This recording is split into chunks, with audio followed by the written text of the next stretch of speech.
Today, we're going to unpack the epic three-decade story of modern globalization. I mean, it's a heck of a story. It's got everything. An explosive beginning right after the Cold War, a painful reckoning, and now a total reinvention of the world economy. So where do we even begin? You know, when you hear this quote, it sounds like it could have been written yesterday, right? It's basically a description of an Amazon Prime paradise. But the crazy part is, the famous economist John Maynard Keynes was writing about the world way back in 1914. He was describing a previous golden age of global connection, an age that, well, ended abruptly and very, very violently. That's a powerful idea to keep in the back of your mind as we go through this. Okay, so let's set the scene. It's the 1990s. The Berlin Wall is rubble, and this incredible wave of optimism is just washing over the entire globe. This was the birth of modern globalization, a time of just explosive growth and this powerful belief that the whole world was becoming one giant, integrated marketplace. To really get a feel for the sheer speed of this change, just look at this number. Back in the late 1980s, this was how much currency was traded every single day, $190 billion. Now that sounds like a huge number, for sure, but trust me, it was just the warm-up act. Because by 1995, just a few years later, that daily number had absolutely skyrocketed to $1.2 trillion. Yeah, trillion with a T. Money was just flying across borders at a speed nobody had ever seen before. It really felt like there were no limits to this new, connected world. So you have to ask, what was the big idea driving all this? Well, the intellectual engine behind it all was this deceptively simple theory from way back in the 19th century called comparative advantage. The core idea isn't that you have to be the absolute best at making something. It's simpler. It's that everyone wins if each country just focuses on what it's relatively good at. You play to your strengths. Okay, so let's make this super clear. Check out this table. You've got West and East. Now, West is actually better at making both computers and bicycles. So you might think, well, West should just do everything, right? But look closer. West's real superpower is making computers. East, on the other hand, is relatively better at making bicycles.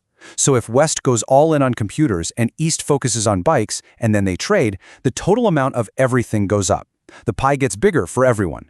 That was the promise. Trade wasn't a zero-sum game. But, okay, let's pump the brakes for a second. Here's a little reality check. Even back then, at the absolute peak of all this optimism, the idea of a perfectly flat world wasn't quite true. Turns out most investment was still being financed at home. Money wasn't flowing quite as freely as you'd think from the headlines. It was a little hint that maybe the foundations of this new world weren't as solid as they looked. And those little cracks, well, they were about to turn into massive fault lines. This brings us to Act 2, the reckoning. That early, dizzying optimism was about to run headfirst into a series of brutal shocks, and the whole idea of globalization came under serious attack. You can almost pinpoint the moment the mood started to shift. It was 2006, with the collapse of these huge global trade talks. It was a big deal because for the first time in decades, the political will to just keep pushing for more free trade, it just evaporated. The global consensus was breaking apart. And after that, it felt like the hits just kept on coming. The 2008 financial crisis was a massive body blow. It completely shattered people's faith in that interconnected financial system that had powered the whole boom. And by 2019, all these events gave rise to a new and kind of scary word, deglobalization. And deglobalization is pretty much exactly what it sounds like. For the first time in modern memory, all the things we used to measure globalization, trade, investment, capital flows, they were all going in reverse. Everything that had been going up, up, up was suddenly going down. The world was starting to pull apart. And of course, these economic problems didn't just stay on spreadsheets. They fueled a powerful political backlash. People who felt totally left behind by all these rapid changes started to get very, very loud. And this wasn't just happening in one or two countries. This anger was global. And this is where that parallel from the very beginning becomes really chilling. Remember that vibrant, super-connected world from 1914 that Keynes was talking about? Well, all this talk of deglobalization brought that memory rushing right back. That world, It ended in war. The first great age of globalization didn't just fade away. It was destroyed. And all of a sudden, the idea that our own era of connection could go into a dangerous reverse, well, that started to seem terrifyingly real. And listen, this backlash wasn't just a Western story, not by a long shot. This quote from an unemployed worker in China just shows that the same fears were being felt all over the planet.